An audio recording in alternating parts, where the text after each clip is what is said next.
प्यारे बच्चा लोग, कैसन बारा? तू लोगिन अपना मेहनत से आगे बढ़ेला। हर आदमी बढ़ेला। हमनी के देखे सन कि दूसरा के पास जो सामान बा ओकरा के पावे खातिर कोशिश करेनी। कई बार हमनी के इतना लालची हो जानी सन कि दूसरा के साथ धोखा चोरी तक कर जानी। लेकिन जान तरह ऐसा ना करे के चाहिए। जे लोग ऐसा करेला उनका एक नुकसान भी उठावे के पड़ेला। चलो यही बात पर एगो मजेदार कहानी सुनावतनी। ये कहानी एगो जादुई चक्की के है। कहानी ध्यान से सुनिए, बहुत सबक मिली।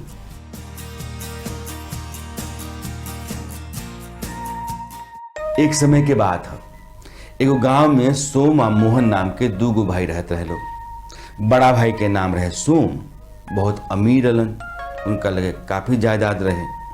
छोटका भाई के नाम रहे मोहन, बेचारा गरीब रहे। सोम का लगे जमीन रहे, जमींदार आदमी रहलन, पैसा रहे, गाड़ी रहे, बंगला रहे।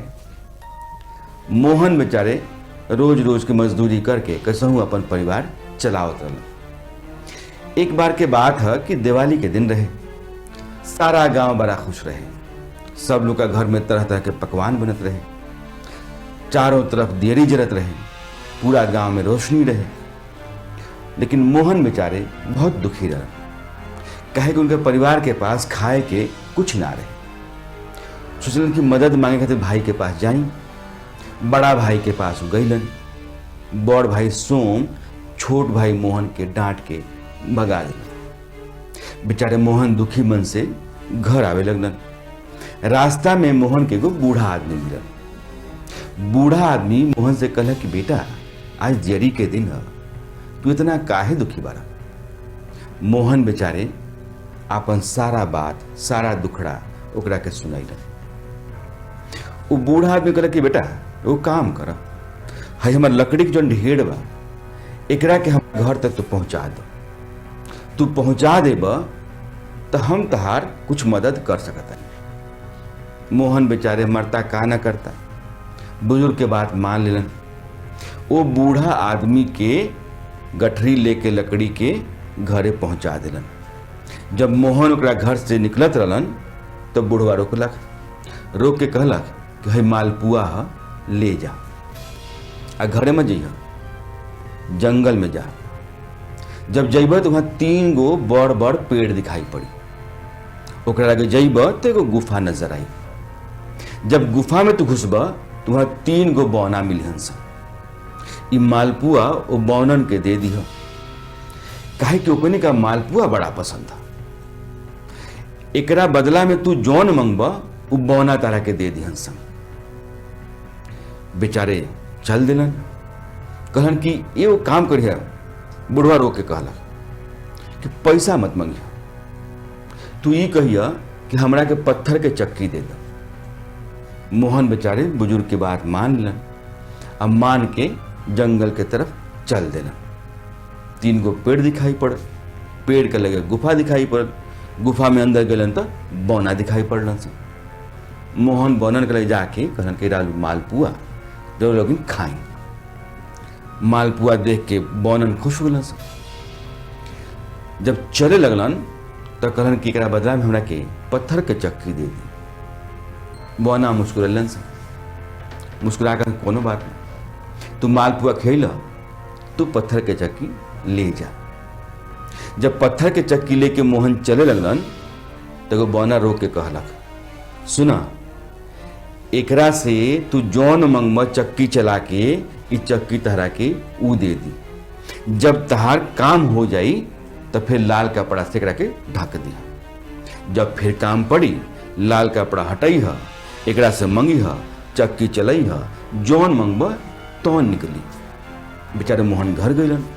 जमीन पे वो चादर बिछैलन आ चक्की से कहलन, चक्की गेहूं द। चलन चक्की गेहूं देवे लगा। फिर कहन कि चावल दे दो, चावलों मिल गए।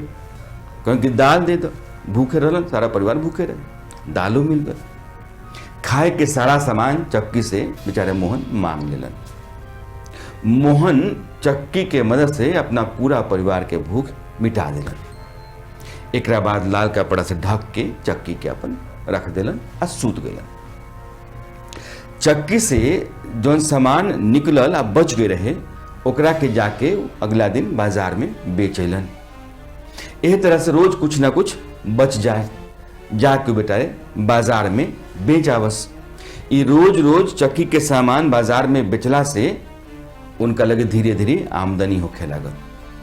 कभी बादाम, कभी घी, कभी नमक, कभी मसाला, जौन मांगस चक्की दे बाजार में जास बेच के आवस, पैसा बन जा। धीरे धीरे मोहन के तरक्की होके लगल।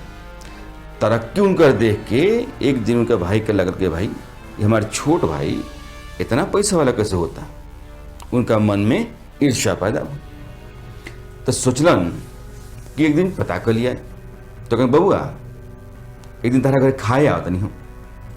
तो खाना खाए खातिर छोट भाई के यहाँ गइलन।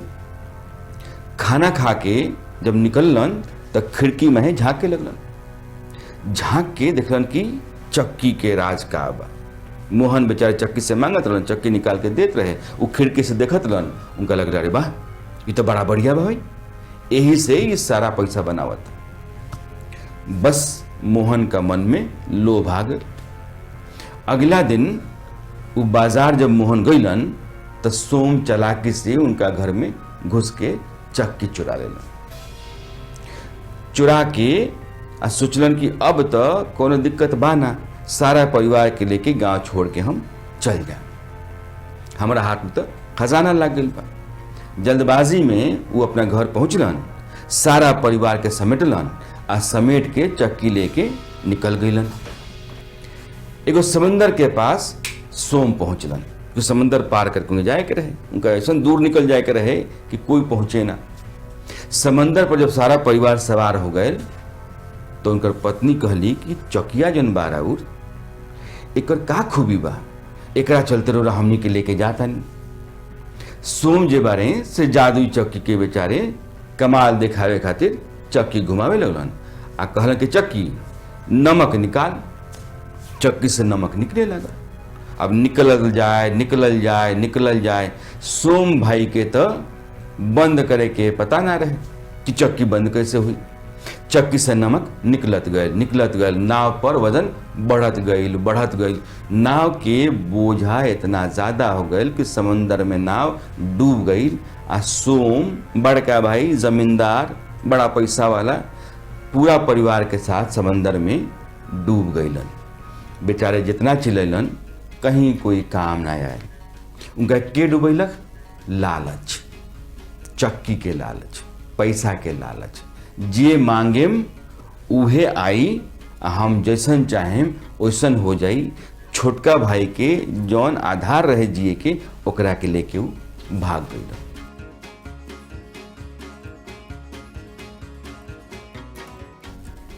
यही से एक कहानी से का सीख मिला था हम बतानी है ना। एक कहानी से सीख ई बा कि लालच बबुआ कभी ना करेगी, चोरी कभी ना करेके चाहिए, केहू के साथ धोखा ना करे चाहिए। एक नतीजा अच्छा ना हो जाए। सोम के देखलन एगो चोरी, एगो धोखा, एगो लालच के नतीजा का भल, सारा परिवार के साथ समंदर में खत्म हो गया।